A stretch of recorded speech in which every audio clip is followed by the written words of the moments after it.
Holy racism, Batwoman! The show is trying its hardest to reach Doctor Who levels of wokeness. First, Batwoman hired a lesbian to play a lesbian because lesbian. But being a lesbian doesn't make for strong bones, so Ruby Rose got tired of the schedule, getting injured, and probably getting bottom tier ratings, and quit. And because the showrunners wanted to be the wokest Wakandans, they replaced Ruby Rose with a black woman. I'm not going to tell you her name, because it doesn't actually matter. The showrunners didn't care, so why should you?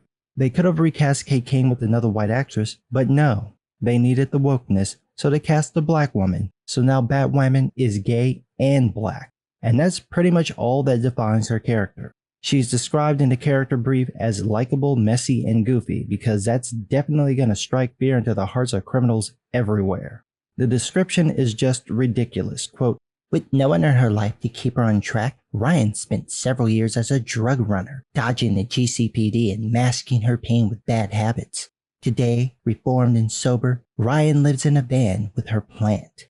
A girl who would steal milk from an alley cat and could also kill you with her bare hands. Ryan is the most dangerous type of fighter, highly skilled and wildly disciplined, an out lesbian, athletic, raw, passionate, fallible, and very not much your stereotypical all-American hero.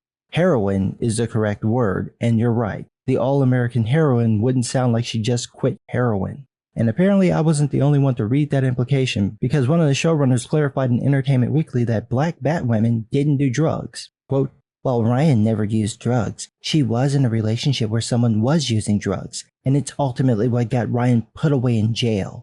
That really makes no sense unless she was helping the person get drugs, which she probably did, since she was a drug runner.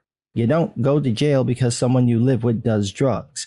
You go to jail if you're buying them, hiding them, getting rid of them when the cops come a knocking, or running the drugs yourself, which again, she did. She was a drug runner, so it makes sense that the cops would arrest her. Or as the showrunner says, quote, so it's this idea that Ryan is this innocent woman, and if she were white...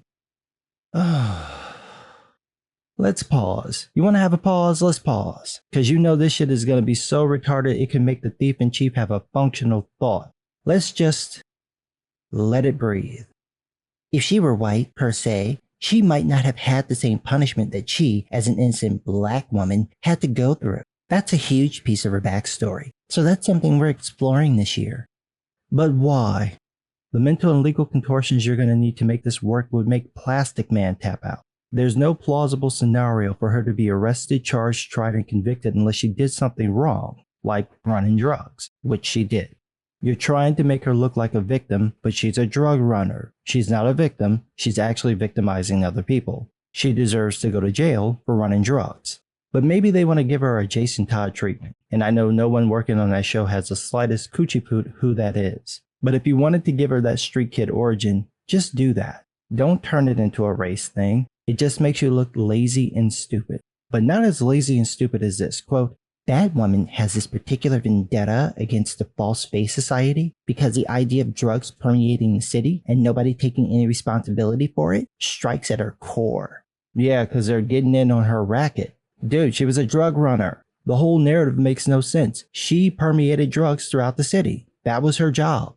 She can be against it now, fine, but to try to make it seem like she's got some justified vendetta against people doing the things she was doing makes no sense.